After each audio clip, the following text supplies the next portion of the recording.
Hello friends, welcome to my channel. पिछले video में हमने देखा कि आरंभिक मानव ने किस प्रकार खेती करना और पशुओं को पालना सीखा। साथ ही हमने उन साइट्स को भी देखा जहां से आरंभिक कृषि और पशुपालन के साक्ष्य मिले हैं। तो चलिए इस चैप्टर को अब पूरा करते हैं और बाकी का बचा हुआ कंटेंट रीड करते हैं और समझते हैं। पर सबसे पहले यदि आपने चैनल सब्सक्राइब नहीं किया है तो पहले सब्सक्राइब कर लें, साथ ही बेल आइकन को भी क्लिक कर दें। चैप्टर के एंड में हम कुछ एक्सरसाइज भी सॉल्व करेंगे जिससे कि हमारा रिवीजन हो जाएगा। तो वीडियो पूरा देखना और इसे लाइक एंड शेयर जरूर करना। तो चलिए शुरू करते हैं chapter 3 from gathering to growing food part 2 towards a settled life. Archaeologists have found traces of huts or houses at some sites. For instance, in Burzhum in present-day Kashmir, people built pit houses which were dug into the ground with steps leading into them. These may have provided shelter in cold weather. Archaeologists have also found cooking huts both inside and outside the huts, which suggests that depending on the weather, people could cook food either indoors or outdoors. स्थायी जीवन की ओर। पुरातत्वविदों को कुछ पुरा स्थलों पर झोपड़ियों और घरों के निशान मिले हैं, जैसे कि बुर्ज़होम जो वर्तमान कश्मीर में है। वहां के लोग गड्ढे के नीचे घर बनाते थे जिन्हें पिट हाउसेस या गर्तवास कहा जाता है। इनमें उतरने के लिए सीढ़ियां होती थी, इससे उन्हें ठंड के मौसम में सुरक्षा मिलती होगी। पुरातत्वविदों को झोपड़ियों के अंदर और बाहर दोनों ही स्थानों पर आग जलाने की जगहें मिली हैं। ऐसा लगता है कि लोग मौसम के अनुसार घर के अंदर या बाहर खाना पकाते होंगे। Draw a pit house. एक पिट हाउस या गर्तवास का चित्र बनाइए। कुछ आइडियाज आपको बताते हैं, इस तरह से आप भी ड्रॉ कर सकते हैं और बना सकते हैं। Stone tools have been found from many sites as well. Many of these are different from the earlier Paleolithic tools, and that is why they are called Neolithic. These include tools that were polished to give a fine cutting edge, and mortars and pestles used for grinding grain and other plant produce. Mortars and pestles are used for grinding grain even today, several thousand years later. At the same time, tools of the Paleolithic types continued to be made and used. And remember, some tools were also made of bone. बहुत सारी जगहों से पत्थर के औजार भी मिले हैं। इनमें से कई ऐसे हैं जो पुरापाषाण युगीन या पैलोलिथिक टूल्स से अलग हैं, इसलिए इन्हें नव पाषाण युग का माना गया है। इनमें वे औजार भी हैं जिनकी धार को और भी अधिक पैना करने के लिए इन पर पॉलिश चढ़ाई जाती थी। ओखली और मूसल का प्रयोग अनाज तथा वनस्पतियों से प्राप्त अन्य चीजों को पीसने के लिए किया जाता था। आज हजारों साल बाद भी ओखली और मूसल का प्रयोग अनाज पीसने के लिए किया जाता है। जैसा कि इस पिक्चर में इस तरह की ओखली और मूसल का उपयोग आज भी मसालों को कूटने के लिए या अनाज कूटने के लिए किया जाता है। उसी तरह प्राचीन प्रस्तर युगीन औजारों का निर्माण और प्रयोग लगातार होता रहा। कुछ औजार हड्डियों से भी बनाए जाते थे। Many kinds of earthen pots have also been found. These were sometimes decorated and were used for storing things. People began using pots for cooking food, especially grains like rice, wheat, and lentils that now became an important part of the diet. Besides, they began weaving cloth using different kinds of material, for example, cotton, that could now be grown. नवपाषाण युग के पुरा स्थलों से कई प्रकार के मिट्टी के बर्तन मिले हैं। कभी कभी इनको डेकोरेट भी किया जाता था। बर्तनों का उपयोग चीजों को रखने के लिए किया जाता था। धीरे धीरे लोग बर्तनों का प्रयोग खाना बनाने के लिए भी करने लगे। चावल, गेहूं तथा दलहन जैसे अनाज अब आहार का महत्वपूर्ण हिस्सा बन गए थे। इसके साथ साथ अब लोग कपड़े भी बुनने लगे। इसके लिए कपास जैसे आवश्यक पौधे उगाए जा सकते थे। Did things change everywhere and all at once? Not quite. In many areas, men and women still continued to hunt and gather food, and elsewhere, people adopted farming and herding slowly over several thousand years. Besides, in some cases, people tried to combine these activities, doing different things during different seasons. जरा सोचिए, क्या ये परिवर्तन हर जगह एक साथ ही आ गए होंगे? ऐसी बात नहीं है। एक तरफ जहां कई जगहों पर स्त्री पुरुष शिकार और भोजन संग्रह करने का काम करते रहे थे, वहीं अन्य लोगों ने हजारों सालों के दरमियान धीरे धीरे खेती और पशुपालन को अपना लिया। बहुत जगह लोग मौसम के मुताबिक बदल बदल कर अपनी जीविका चलाया करते थे। What about other customs and practices? Archaeology does not tell us directly about these. Scholars have studied the lives of present-day farmers who practice simply agriculture. They have also studied the lives of herders. Many of these farmers and herders live in groups called tribes. Scholars find that they follow certain customs and practices that may have existed earlier as well.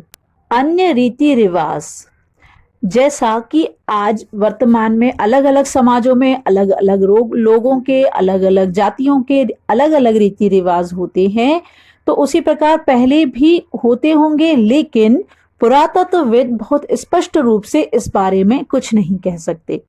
विद्वानों ने ऐसे किसानों के जीवन का अध्ययन किया है जो आज भी साधारण कृषि करते हैं। साथ ही पशुपालकों के जीवन का भी अध्ययन किया है। इनमें से बहुत से किसान और पशुपालक समूहों में रहते हैं जिन्हें जनजाति कहते हैं। विद्वानों ने पाया है कि ये लोग कुछ ऐसे रीति रिवाजों को मानते हैं जो संभवतः पहले से ही प्रचलित रहे हैं। इसी आधार पर ऐसा अनुमान लगाया जाता है कि आरंभिक मानवों के भी कुछ ना कुछ रीति रिवाज जरूर रहे होंगे। Tribes. Usually 2 or 3 generations live together in small settlements or villages. Most families are related to one another and groups of such families form a tribe. जनजाति, प्रायः जनजाति के लोगों की 2 या 3 पीढ़ियां छोटी छोटी बस्तियां या गांवों में रहती हैं। ज्यादातर परिवार एक दूसरे से संबंधित होते हैं और इस तरह परिवारों के समूह मिलकर जनजाति का निर्माण करते हैं। Members of a tribe follow occupations such as hunting, gathering, farming, herding, and fishing. Usually, women do most of the agricultural work, including preparing the ground, sowing seeds, looking after the growing plants, and harvesting grain. Children often look after plants, driving away animals and birds that might eat them. Women also thresh, husk, and grind grain. Men usually lead large herds of animals in search of pasture. Children look after small flocks. The cleaning of animals and milking is done by both men and women. Both women and men make pots, baskets, tools, and herds. They also take part in singing, dancing, and decorating their herds. जनजाति के सदस्य शिकार, भोजन संग्रह, खेती, पशुपालन और मछली पकड़ने जैसे व्यवसाय अपनाती हैं। महिलाएं अक्सर खेती का काम करती हैं। इसमें जमीन तैयार कर बीज बोने, पौधे की देखभाल करने से लेकर फसल काटने तक का काम शामिल है। बच्चे पौधों की देखभाल करते हैं और चिड़ियों और जानवरों को दूर भगाते हैं ताकि वे पौधों और फसलों को नुकसान न पहुंचाएं। महिलाएं फसल काटकर अनाज कूटती पीसती हैं। पुरुष आमतौर पर पशुओं के बड़े बड़े झुंडों को चराते हैं, जबकि बच्चे छोटे झुंडों को। यहाँ जानवरों की सफाई तथा दूध निकालने का काम स्त्री पुरुष दोनों मिलकर करते हैं। इसी तरह दोनों मिलकर बर्तन बनाने, टोकरियां बुनने, औजार तथा झोपड़ियां बनाने का काम भी साथ साथ करते हैं। गाना, नाच और घरों की सजावट भी उनकी जिंदगी का एक अहम हिस्सा है। Some men are regarded as leaders. They may be old and experienced or young brave warriors or priests. Old women are respected for their wisdom and experience. कुछ पुरुषों को नेता मान लिया जाता है। वे अनुभवी वृद्ध व्यक्ति या नौजवान वीर योद्धा या पुजारी हो सकते हैं। वृद्ध महिलाओं को भी उनके ज्ञान तथा अनुभव के लिए विशिष्ट सम्मान दिया जाता है। Tribes have rich and unique cultural traditions, including their own language, music, stories, and paintings. They also have their own gods and goddesses. जनजातियों की सांस्कृतिक परंपराएं बहुत समृद्ध तथा विशिष्ट होती हैं। इसमें उनकी भाषाएं, संगीत, कहानियां तथा चित्रकारी भी शामिल है। उनके अपने देवी देवता भी होते हैं। What makes tribes different from many other societies you will be studying about is that land, forest, grasslands and water are regarded as the wealth of the entire tribe, and everybody shares and uses these together. There are no sharp differences between the rich and the poor. तो जनजातीय समाज अन्य समाजों से भिन्न होते हैं। इसके बारे में डिटेल में हम आगे आने वाले चैप्टर्स में भी पढ़ेंगे, पर अभी विशेष यह है कि जमीन, जंगल, घास के मैदान तथा पानी पूरे कुनबे की संपत्ति या पूरे कबीले की संपत्ति मानी जाती है, जिसका उपयोग सभी एक साथ करते हैं। इनमें गरीब और अमीर के बीच कोई खास अंतर नहीं होता है। Make a list of all the activities performed by men in tribal societies. What do women do? Are there any activities that are done by both men and women? तो चलिए अभी जो कुछ भी हमने पढ़ा और सुना उसके आधार पर आप एक लिस्ट बनाइए। उसमें जनजातीय समाज में पुरुष वर्ग क्या काम करते हैं और महिलाएं क्या काम करती हैं, और ऐसे काम जो पुरुष और महिलाएं दोनों ही करती हैं, इसकी एक लिस्ट आप बनाकर तैयार करेंगे। चलिए आगे बढ़ते हैं। A closer look. Living and dying in Mehergarh. Find Mehergarh on map 2, page number 14. This site is located in a fertile plain near the Bolan Pass, which is one of the most important routes into Iran. Mehergarh was probably one of the places where women and men learned to grow barley and wheat and rear sheep and goats for the first time in this area. It is one of the earliest villages that we know about. सूक्ष्म निरीक्षण, मेहरगढ़ में जीवन मृत्यु। Map 2 में हम एक बार फिर मेहरगढ़ को देखते हैं। यह ईरान जाने वाले सबसे महत्वपूर्ण रास्ते बोलन दर्रे के पास एक हरा भरा समतल स्थान है। मेहरगढ़ संभवतः वह स्थान है जहां के स्त्री पुरुषों ने इस इलाके में सबसे पहले जो गेहूं उगाना और भेड़ बकरी पालना सीखा। यही वह प्राचीनतम गांव है जिसके बारे में हम जानते हैं। Archaeologists who excavated the site found evidence of many kinds of animal bones from the earliest levels. These included bones of wild animals such as the deer and pig. In later levels, they found more bones of sheep and goat, and in still later levels, cattle bones are most common, suggesting that this was the animal that was generally kept by the people. यहाँ खुदाई में सबसे पहले की layer से पुरातत्वविदों को विभिन्न प्रकार के जानवरों की हड्डियां मिली। इनमें हिरन तथा सुअर जैसे जंगली जानवरों की हड्डियां भी शामिल हैं। उसके बाद के लेयर्स या स्तरों से भेड़ और बकरियों की हड्डियां ज्यादा मिली हैं। उसके ऊपर ज्यादातर कैटल्स यानी मवेशियों की ही हड्डियां मिली हैं। इससे ऐसा लगता है कि ये लोग मवेशियों को पालने लगे थे। Village, one of the distinctive feature of a village is that most people who live there are engaged in food production. गांव, गांव की यह विशेषता है कि यहाँ रहने वाले अधिकांश लोग भोजन उत्पादन में लगे होते हैं। Other finds at Mehergarh include remains of square or rectangular houses. Each house had 4 or more compartments, some of which may have been used for storage. Mehrgarh में इसके अलावा चौकोर तथा आयताकार घरों के अवशेष भी मिले हैं। प्रत्येक घर में 4 या उससे ज्यादा कमरे हैं, जिनमें से कुछ संभवतः भंडारण के काम भी आते होंगे। Earlier and later levels. When archaeologists are digging at an excavation site, how do they know which level is earlier and which is later? Look at the illustration. Suppose people first start living on the flatland, layer 4.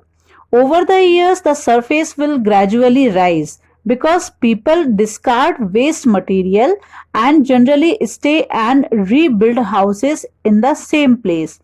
After hundreds of years, this leads to the formation of a mound. So, when this mound is dug up, what is found from the upper layers of the mound is generally from a later time than what is found from the lower layers of the mound, which are older. These upper and lower layers are often referred to as levels. Look at layers 2 and 3. Which do you think is the earlier level? पहले और बाद के स्तर यानी levels. जब पुरातत्वविद किसी जगह की खुदाई करते हैं तो वे कैसे समझते हैं कि कौन से स्तर पहले के हैं और कौन से बाद के? तो इस चित्र को देखते हैं। मान लो लोगों ने सबसे पहले समतल भूमि यानी 4 नंबर पर रहना शुरू किया। आमतौर पर लोग जहां रहते हैं घर टूटने पर दोबारा वहां बना लेते हैं। टूटे फूटे सामान और कूड़ा करकट भी घरों के आसपास जमा होते रहते हैं। इन कारणों से बस्ती की जमीन धीरे धीरे ऊंची होती रहती है और फिर सैकड़ों सालों के बाद वहां एक टीला बन जाता है। इसलिए जब टीले की खुदाई की जाती है तो उसका सबसे निचला स्तर सबसे पुराना होता है और उसके बाद के स्तर बाद के युगों के होते हैं। यही ऊपरी तथा निचली तहें आमतौर पर स्तरों के रूप में मानी जाती हैं। तो स्तर 2 और 3 को देखो, कौन सा ज्यादा पुराना है? ऑब्वियसली स्तर 3 ज्यादा पुराना होगा क्योंकि वो नीचे है और 2 उसके ऊपर है, इसलिए सेकंड लेवल जो होगा वो थोड़ा सा उससे नया होगा और जो फर्स्ट लेवल होगा वो मॉडर्न वाला होगा यानी आधुनिक होगा। When people die, their relatives and friends generally pay respect to them. People look after them, perhaps in the belief that there is some form of life after death. Burial is one such arrangement. Several burial sites have been found at Mehergarh. In one instance, the dead person was buried with goats, which were probably meant to serve as food in the next world. मृत्यु के बाद सामान्यतः मृतक के सगे संबंधी उसके प्रति सम्मान जताते हैं। लोगों की आस्था है कि मृत्यु के बाद भी जीवन होता है, इसलिए कब्रों में मृतकों के साथ कुछ सामान भी रखे जाते हैं। मेहरगढ़ में ऐसी कई कब्रें मिली हैं। एक कब्र में एक मृतक के साथ एक बकरी को भी दफनाया गया था। संभवतः इसे परलोक में मृतक के खाने के लिए रखा होगा, जैसा कि इस चित्र में देखते हैं। तो इसमें एक कब्र का चित्र है, तो यहाँ पर एक व्यक्ति का कंकाल दिख रहा है, साथ में एक बकरी का भी कंकाल है, आप इसे पहचानिए।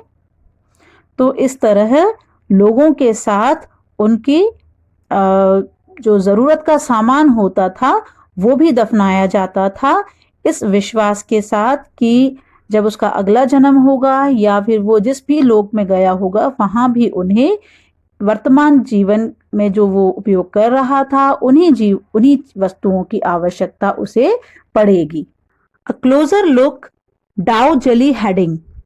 Find Dowjali heading on map 2, page number 14. This is a site on the hills near the Brahmaputra Valley, close to routes leading into China and Myanmar. Here stone tools including mortars and pestles have been found. These indicate that people were probably growing grain and preparing food from it. Other finds include jadeite, a stone that may have been brought from China. Also common are finds of tools made of fossil wood, ancient wood that has hardened into stone and pottery. तो map 2 page number 14 में हम डाउजली heading को ढूंढते हैं। तो ये है डाउजली heading. तो ये आर्कियोलॉजिकल साइट जो है वो चीन और म्यांमार की ओर जाने वाले रास्ते में ब्रह्मपुत्र की घाटी की एक पहाड़ी पर है। यहाँ खरल और मूसल जैसे पत्थरों के औजार मिले हैं। इससे पता चलता है कि यहाँ लोग भोजन के लिए अनाज उगाते थे। साथ ही यहाँ से ज़ेडाइट पत्थर भी मिला है। संभवतः यह पत्थर चीन से आया होगा। इसके अतिरिक्त इस पुरातत्व स्थल से काष्ठाश्म अति प्राचीन लकड़ी जो सख्त होकर पत्थर बन गई है के औजार और बर्तन भी मिले हैं। Elsewhere, find Turkey in your atlas. One of the most famous Neolithic sites, Kettle Hugh, was found in Turkey. Several things were brought from great distances: flint from Syria, cowries from Red Sea, shells from the Mediterranean Sea, and used in the settlement. Remember, there were no carts. Most things would have been carried on the backs of pack animals such as cattle or by people. What do you think cowries and shells would have been used for? अन्यत्र यानी कुछ और जगह। चलिए Atlas में Turkey को ढूंढते हैं। नवपाषाण युग के सबसे प्रसिद्ध पुरा स्थलों में एक कैटाल युग टर्की में है। यहाँ दूर दराज स्थानों से कई चीजें लाई जाती थीं और उनका उपयोग किया जाता था, जैसे सीरिया से लाया गया चकमक पत्थर, लाल सागर की कोड़ियां तथा भूमध्य सागर की सीपियां। ध्यान रहे कि उस समय तक पहिए वाले वाहन का विकास नहीं हुआ था। लोग सामान खुद या जानवरों की पीठ पर लाद कर ले जाया करते थे।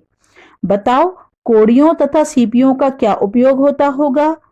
तो चलिए हम पता लगाने की कोशिश करते हैं। तो देखिए ये हैं कौड़ियां और ये हैं सीपियां। तो बहुत पुराने समय में शायद लोग इन कोड़ियों या सीपियों का उपयोग आभूषण यानी कि गहने बनाने में करते थे। Imagine you are in charge of a small plot of land and have to decide what food crops to grow. What are the plants you would choose? Where would you get the seeds from? How would you plant them? How would you look after your plants? And when would they be ready for harvesting? कल्पना करो, imagine करिए कि अगर आपके पास जमीन का एक छोटा सा टुकड़ा हो तो आप उसमें कौन सी फसल उगाओगे, बीज कहाँ से लाओगे और उन्हें कैसे बोओगे? अपने पौधों की देखभाल आप कैसे करोगे और ये कैसे जानोगे या कैसे समझोगे कि अब फसल काटने लायक हो गई है? तो इन सारे क्वेश्चन का आंसर जैसे कि हम इस चैप्टर में पढ़ चुके हैं, तो इसमें से आप ढूंढकर सर्च कर सकते हैं या फिर इसके लिए आप किसी किसान से कांटेक्ट कर सकते हैं और उनसे पूछ सकते हैं कि आप किस तरह से ज़मीन तैयार करते हैं, कौन सी फसल बोते हैं, और ये सारे क्वेश्चंस खेती के बारे में आप उन किसानों से भी पूछ सकते हैं। तो यहाँ हमारा चैप्टर फिनिश होता है। तो चलिए अब कुछ एक्सरसाइज सॉल्व करते हैं जिससे कि हमारा रिवीजन भी हो जाएगा।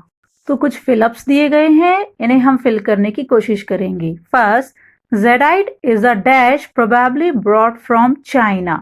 So, as we read in chapter, Zeddite is a stone. Second, ancient wood that has hardened into stone is called fossil wood. 3. Bolan Pass is an important route into Iran. 4. Remains of square or rectangular houses have been found in Mehergarh. There are some more questions, so you can find answers of each question by reading the chapter or by watching the video again. तो अगर आपको ये video पसंद आया है तो इसे like and share ज़रूर करना, और हाँ, इस चैनल को सब्सक्राइब करना मत भूलना। मिलते हैं अगले वीडियो में, तब तक के लिए bye bye. Thanks for watching.